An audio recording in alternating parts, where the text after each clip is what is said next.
11월 1일 토요일 하나님께서 우리에게 주신 말씀 함께 묵상하도록 하겠습니다.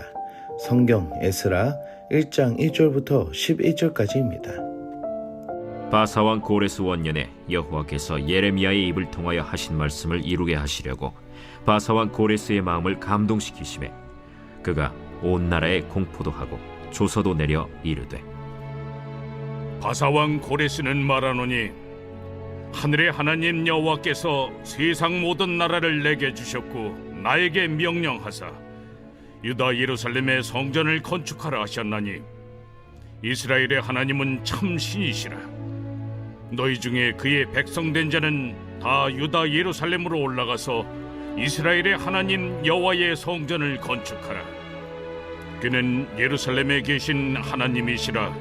그 남아있는 백성이 어느 곳에 머물러 살든지 그곳 사람들이 마땅히 은과 금과 그 밖의 물건과 짐승으로 도와주고 그 외에도 예루살렘에 세울 하나님의 성전을 위하여 예물을 기쁘게 드릴지니라. 이에 유다와 베냐민 족장들과 제사장들과 레위 사람들과 그 마음이 하나님께 감동을 받고 올라가서 예루살렘에 여호와의 성전을 건축하고자 하는 자가 다 일어나니 그 사면 사람들이 은그릇과 금과 물품들과 짐승과 보물로 돕고 그 외에도 예물을 기쁘게 드렸더라. 고레스 왕이 또 여호와의 성전 그릇을 꺼내니 옛적에 느부갓네살이 예루살렘에서 옮겨다가 자기 신들의 신당에 두었던 것이라. 바사왕 고레스가 창고지기 미드르다색에 명령하여 그 그릇들을 꺼내어 세워서 유다 총독 세스바살에게 넘겨주니 그 수는 금 접시가 30개요 은 접시가 1000개요 칼이 29개요 금 대접이 30개요 그보다 못한 은 대접이 410개요 그 밖에 그릇이 1000개이니 금은 그릇이 모두 5400개라. 사로잡힌 자를 바벨론에서 예루살렘으로 데리고 갈 때 세스바살이 그 그릇들을 다 가지고 갔더라. 오늘 본문에서는 남유다의 멸망 이후 포로가 되어 살아간 하나님의 백성들에게 은혜를 주신 이야기를 볼 수 있습니다. 이스라엘 백성들이 바벨론의 포로로 살아갈 수밖에 없었던 이유는 하나님께 범죄하였기 때문입니다. 그래서 하나님의 진노로 인해 선지자를 통해 말씀하신 대로 포로가 되었으며 바벨론이라는 제국에서도 포로의 삶이 되었지만 이들은 더 강한 바사 제국의 손에 넘겨져 모든 희망을 포기한 채 포로의 운명을 받아들이며 살아야만 했습니다. 하지만 하나님께서는 70년이 차면 너희를 돌보고 나의 선한 말을 너희에게 성취하여 너희를 이곳으로 돌아오게 하리라고 예레미야 선지자에게 말씀하신 것처럼 그대로 이루게 하시려고 일하시는 것을 볼 수 있습니다. 하나님은 말씀하신 대로 반드시 이루시는 신실하신 하나님이십니다. 오늘 반드시 하나님에 관하여 우리가 알 수 있는 것은 하나님은 말씀하신 대로 역사하시는 분이시라는 것입니다. 그래서 말씀하시는 대로 자신의 아들 예수 그리스도를 이 땅에 보내셨고 또한 말씀하신 대로 마지막 심판의 때가 분명히 올 것이며 자신의 백성을 맞이할 그때에 구름을 타고 오실 예수 그리스도가 실현될 것입니다. 우리의 의지와 생각과 결정에 주어지지 않고 직접 그 말씀을 실현하시는 분이시라는 것입니다. 그래서 우리는 하나님의 말씀이 실제임을 알고 그 말씀을 중심으로 살아가는 것이 얼마나 중요한지를 알아야 합니다. 사랑하는 성도 여러분, 하나님의 말씀을 귀하게 여기며 신실하게 믿음으로 살아가는 여러분들이 되시기를 축복합니다. 하나님께서는 그 말씀을 통해 고레스 왕의 마음을 감동시키셨습니다. 세상의 최고 권력자인 고레스 왕에게 직접 개입하셔서 그의 마음을 움직이십니다.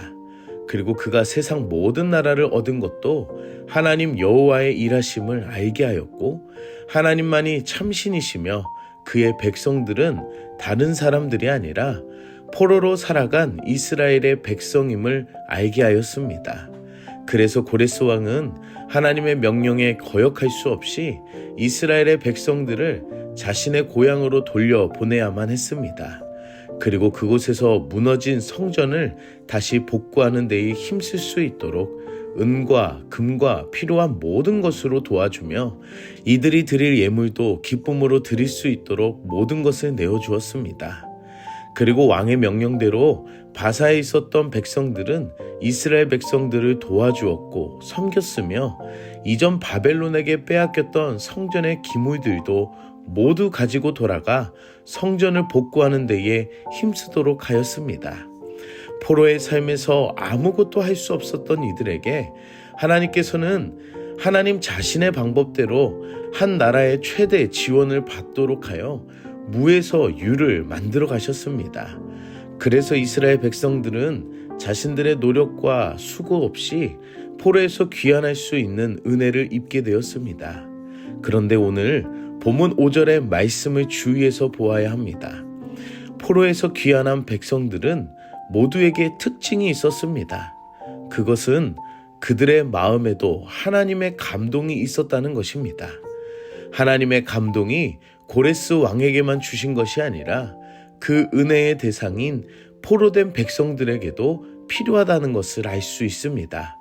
즉, 세상에 우연이라는 포장이 있다면 그것이 하나님의 은혜임을 아는 것은 하나님께 감동된 사람만이 알 수 있다는 것입니다.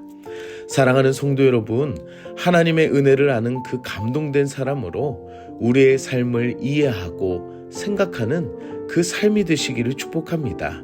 그리고 내 삶에 그분의 은혜 없이는 해석될 수 없는 수많은 순간들이 이제는 하나님이 주신 감동으로 인하여 알게 되며 새롭게 일어날 수 있는 그 힘을 얻는 여러분들이 되시기를 축복합니다.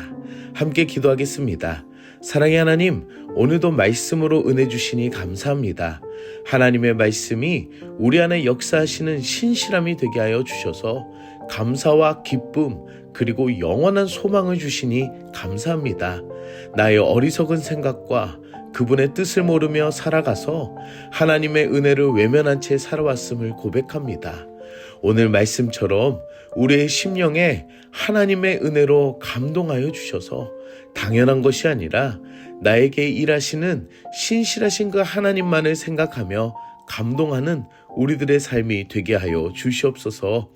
나를 부르신 은혜, 이 땅에 오신 예수님, 그리고 나를 위해 이 땅에 오실 예수님을 생각하며 우리가 일어나 서고 가는 그 모든 의지들이 하나님의 감동 안에 있음을 알게 하여 주시옵소서. 오늘 하루도 나를 위하여 일하시는 하나님을 찬양하길 소망하며 예수님의 이름으로 기도드립니다. 아멘.